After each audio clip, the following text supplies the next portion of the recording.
Hey guys, I'm at the Vitala temple in Hampi and I'm going to show you the mystery of the musical pillars. This structure, called the musical hall, is now closed for renovation. However, I managed to get the actual sounds from these pillars.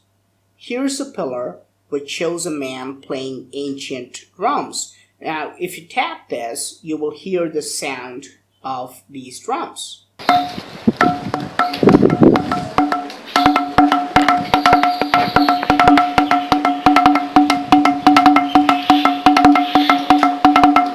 Now, here's the sound of a temple bell. And here is the sound similar to a school bell.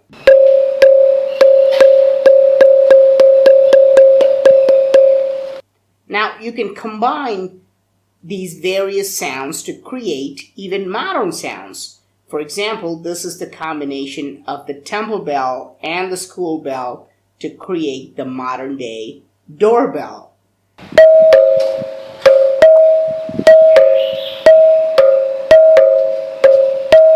How do these different pillars create various sounds?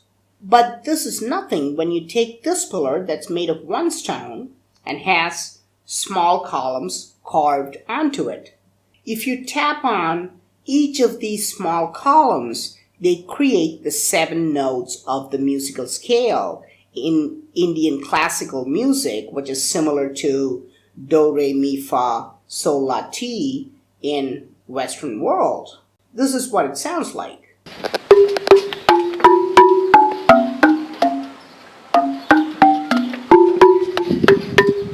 What kind of stone technology existed in ancient India that could mimic the sounds of musical instruments?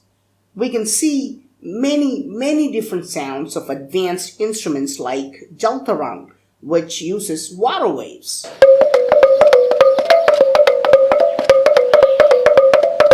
Ghatam, which uses terracotta pots.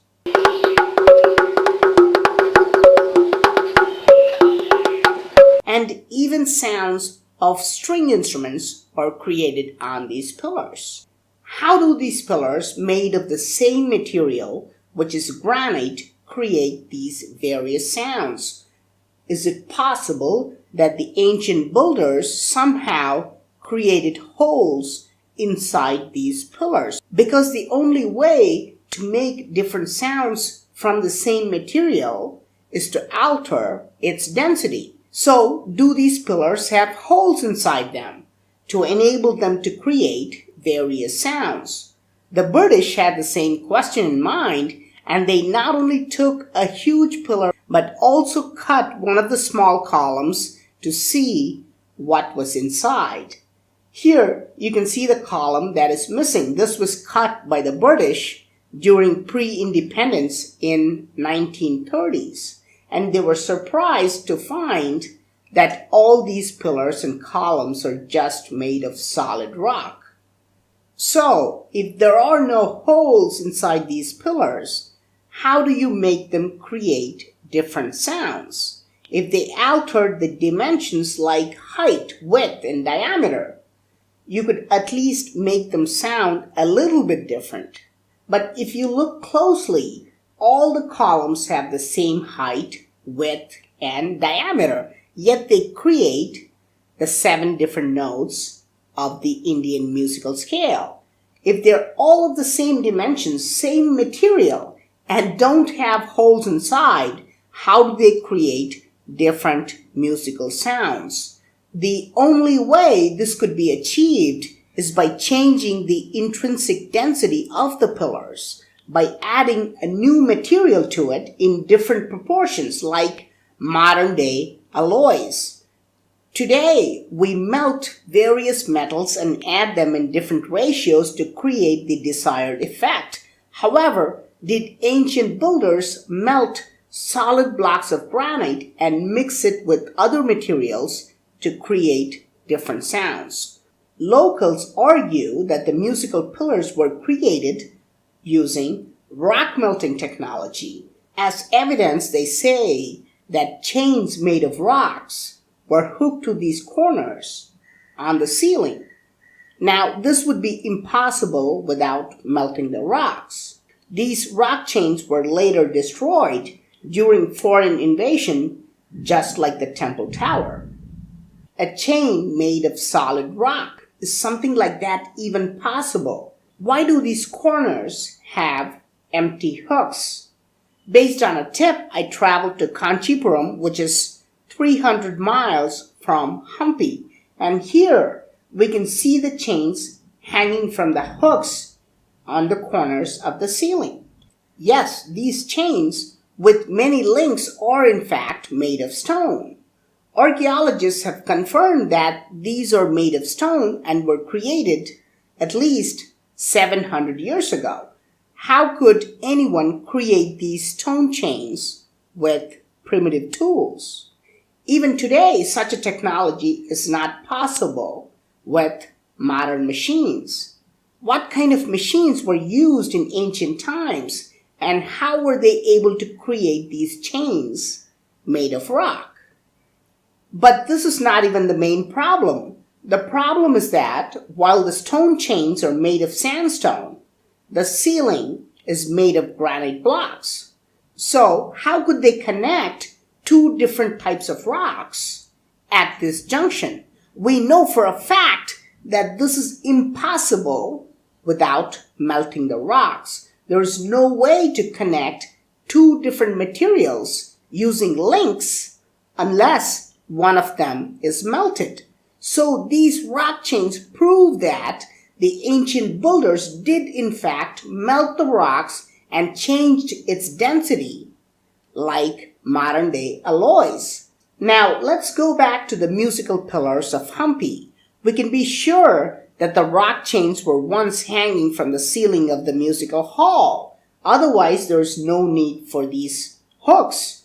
Now, to create musical pillars, we not only require rock melting technology, but also enormous understanding of sounds. Did ancient builders have a much deeper understanding of sound? Just like modern day scientists.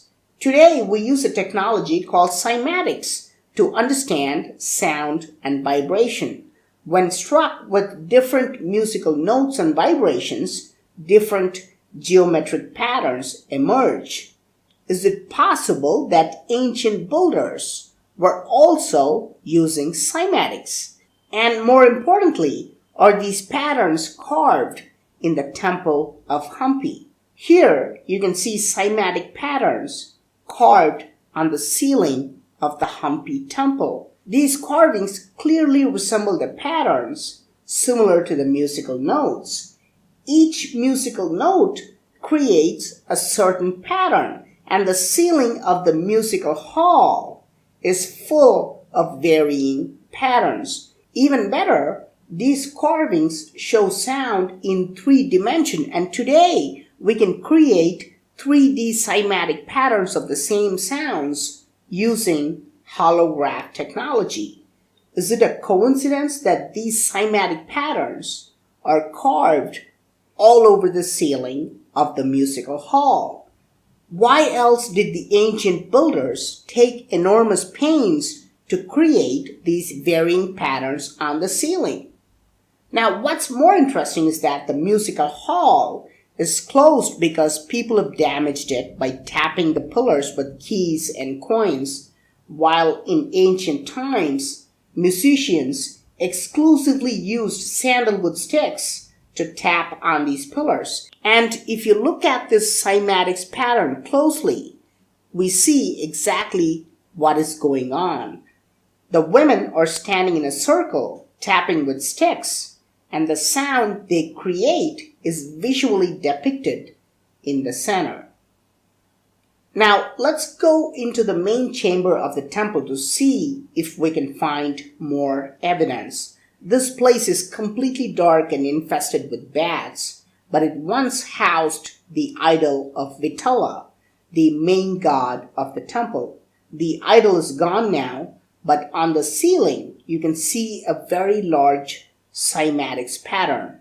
What is the need for carving such an elaborate pattern on top of the idol in a dark chamber. So, what do you think? How do these pillars create music? Did ancient builders use rock melting technology to alter the nature of the rocks? How else can we explain these rock chains made of sandstone linked to the granite hooks? How is this link possible without rock melting technology? How could one rock with columns of same dimensions produce 7 different notes? Why are these various patterns of cymatics carved on the ceiling of the musical hall? Please let me know your thoughts in the comment section. I'm Praveen Mohan. Thanks a lot for watching. Don't forget to subscribe. I'll talk to you soon. Bye.